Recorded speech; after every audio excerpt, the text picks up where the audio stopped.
I'm Takahagi. I'm the first grade PhD student at the Department of Chemistry, the University of Tokyo, Japan. Today I have two topics, and the first topic is based on my master's thesis, and the second topic is my collaboration. We indicate that first experimental evidence showing that biologically relevant short polymer can potentially form the infrared hydrothermal condition and has impact for future astrobiology-related space missions. Or let's get started soon. The ocean world. This is the ocean world. We know that by the way, why do we look for a satellite or planet have the liquid water on its surface, on its body, when considering the extraterrestrial life? It is because there is a significant relationship between origin and evolution, right, and function of water.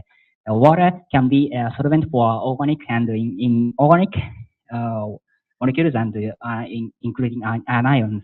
And water can be good energy carrier. And yesterday, Dr. Tira said that the heat is probably generated in the fluid, not inside the solid. It is I thought that it's evidence that water can be a good energy carrier as heat. And Enceladus is one of the potential research sites considered as a habitable area for primitive life. And Enceladus have global ocean and rocky core and thermal activity, continually thermal activity. And the global ocean provides a chemical reaction field, and rocky core can be a catalyst for its reactions. And the thermal activity is the energy sources for primitive life. So it is because there is a the global ocean. So our attention has been paid to the habitability, the Enceladus supports, and the life may exist in the life. So what is life? So we have to consider redefine what is life when considering the extraterrestrial life. There is an evolution stage of life from the aspect of organic and inorganic chemistry based on the chemical revolution theory provided by Paring and Holden. It is thought that the abiotic synthesis proceeding in the order of atom, inorganic molecules, and organic molecules, and finally life was born. This process was occurring in the Earth, of course, but in Enceladus case, we do not know to which states proceeding in Enceladus environment. So Cassini discovered in organic molecules and organic molecules like amino acids. But what is the organic molecules like amino acids present in Enceladus? Or it is the primary organic sources for Enceladus. The pH ratio of Enceladus is same to the CR type chondrite. The CR type chondrite is characterized by the no signs of thermal alternation and hydrosilicates and traces of water and magnetite. And since Enceladus has never experienced a high temperature environment since its formation, so since Enceladus, so in fact, substances such as amino acids have been detected from Enceladus by NASA's Cassini data. NASA's Cassini spacecraft detected the formation of Enceladus plumes profiles. According to these data, these carbon chain 2, 3, or 4 organics change the organic compounds under Enceladus icy subsurface, but we couldn't identify these organic compounds. If amino acids exist in Enceladus, it is necessary to consider the subsequent reaction occurring in Enceladus, for example, peptidation. What happens in Enceladus when such amino acids exist in ocean? In fact, for example, freezing experiment of alanine solution was reported in 2016. When ice crystallization and the high pressure of 2.2 gigapascals, condensation and crystallization of alanine occur, coupled with the phase transition of water to ice 7. And through the process, alanine is peptide to alanine oligomers. This is the research focused peptidization for the rock interfaces and rock water interfaces.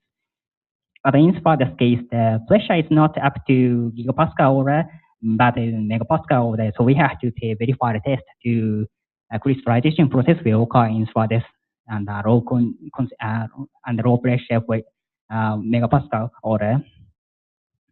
However, organic chemical reaction in water rock interfaces have not been discussed. So we focused chemistry in water rock boundary. The purpose of our research is exploring that enceladus have potential to synthesize short peptide or other organic compounds and its hydrothermal condition and alkaline seawater. As I said earlier, the enceladus have hydrothermal activity and alkaline seawater. So as I said, by experimentally simulating enceladus hydrothermal condition, we investigated what kind of reaction actually occur in enceladus water rock interfaces. This conference focused on the icy world, the right side, but we focused on the water rock interaction, left side. Why? The three domains, rock world and the ocean world and the ice world, unseparatedly exist. So by interacting in complex ways. So for example, organic molecules compounds of icy water is explained by the composition of seawater, and seawater composition is explained by the water rock interactions. So we have to, it is necessary to verify the sync across the infrared whole system. And this is the initial experimental condition of our simulate to infrared subsurface, ocean, and the water rock interaction interface environment. This is the top is the rocky core composition. We added the olivine and OPX mixture to simulate the infrared rocky core, and we added 6 types of amino acids. This profile of amino acids is different from the other type confined highlighted on Earth before. And seawater combustion and pressure and thermal cycle are the hydrothermal reactor. The hydrothermal reactor is registered up to 500 Pascal, and this one. This reactor can resist for 500 Pascal and 500 Celsius degree. And we tried to thermal alternation up to 130 degrees. This is simulating the tidal heating in the enceladus.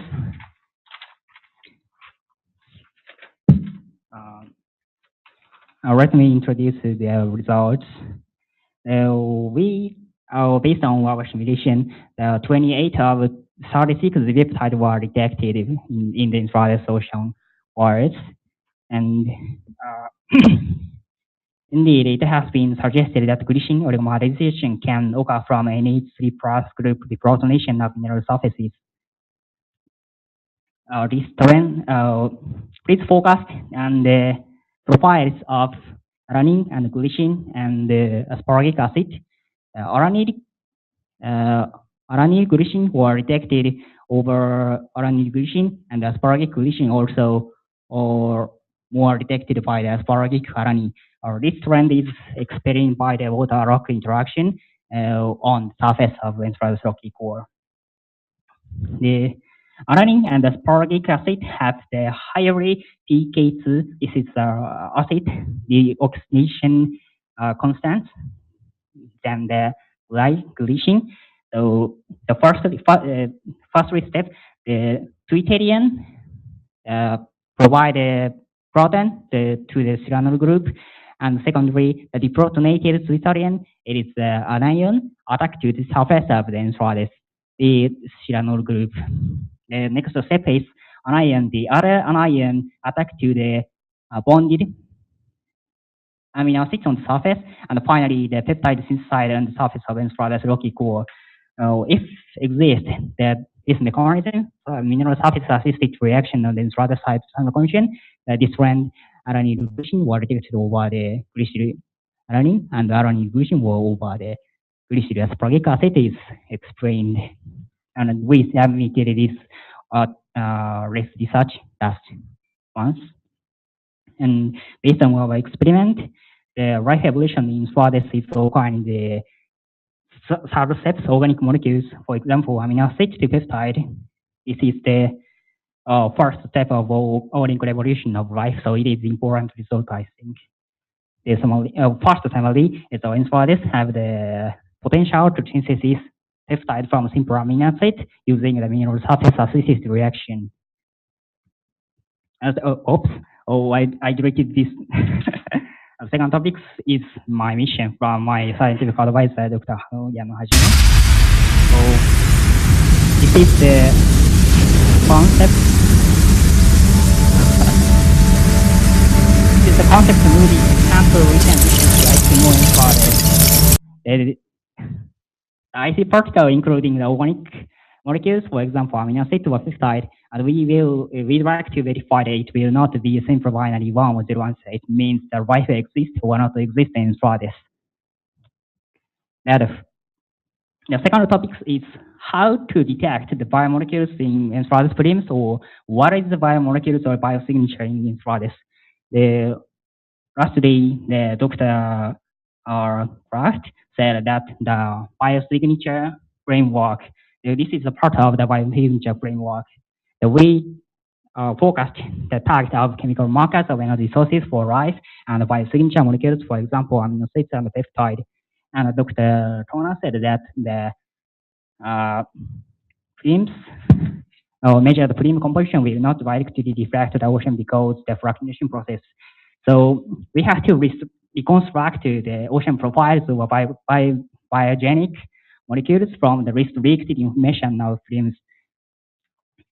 So we have to think that how detect the Enceladus flames in the future. So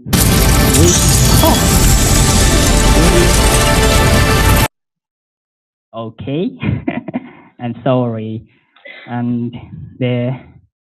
we are developing sample encapsulating system using Aerogel.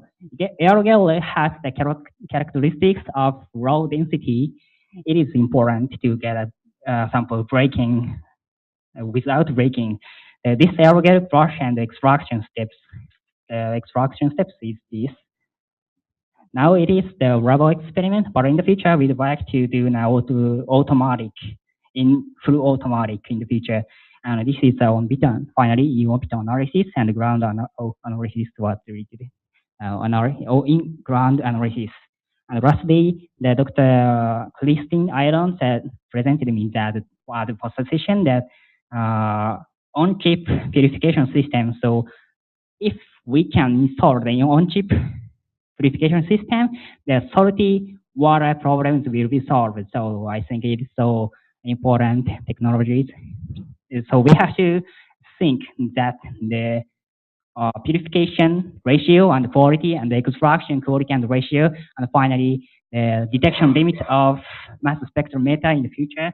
And if we cannot detect in orbit analysis, we can recover because we are planning we are preparing the ground analysis on Earth's ground. And the non-destructive separation of diverse biologically relevant organic molecules using Aerogel will publish this week, so please read this article. I'm sorry. And when getting the sample from Enceladus flames, there is a big problem. This is there is a hydrophobic and or hydrophilic molecules in these flames. It is difficult to extract hydrophobic molecules from hydrophobic aerogels because hydrophobic and hydrophobic interaction. Also, hydrophilic molecules is difficult to extract from the hydrophilic aerogels because of the hydrophilic and hydrophilic interaction. So, so we would like to do two types. So we have to install the two types of aerogel in the future missions. So, but we don't know that's the useful of two types of aerogel in space. So we would like to do our first test in space to clarify the difference between hydrophobic and hydrophilic aerogel when they encapture the particle floating in space. So we have a flight opportunity to conduct a space verification of the key technology for clean particle sample return as a part of Tanpopo 2 mission on board ISS in this summer, planned in this summer. After evaluation of this space experiment, the team will elevate to next level of development of ocean walls and pollution. This is the example of Aerogel installed 12 part of the Aerogel installed in the one platform, XHAM platform. And the XHAM platform is on the Kibo export facility and installed on the ISS in this summer launching, supported by SpaceX rocket. This is the summary second. Our research aims to develop critical path technology for enabling ocean walls, polluting particles, and pollutant, and analysis both in orbit and on ground analysis. And we want a bright opportunity to conduct specification of our Aerogels in this summer. So please check and just fit in summer with our launching will succeed. Thank you for all the participants of the Ocean Wars Fall Conference, and I could not do a presentation today without that regular award supported by the and the Planetary Institute. Thank you.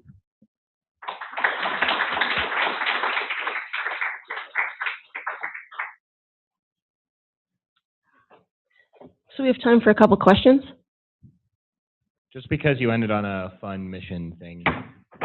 So this is a similar problem with Mars sample return. It's hard enough to keep a sample clean in space with a spacecraft that you've sterilized. How do you keep a sample clean when you return it to a laboratory on the ground to do astrobiological experiments? Yeah, we are planning to use Aerogel container for one example extraction in orbit. This container is made by PEEK. The PEEK is polyethylene ketone to processes physical, chemical, thermal, and UV resistances.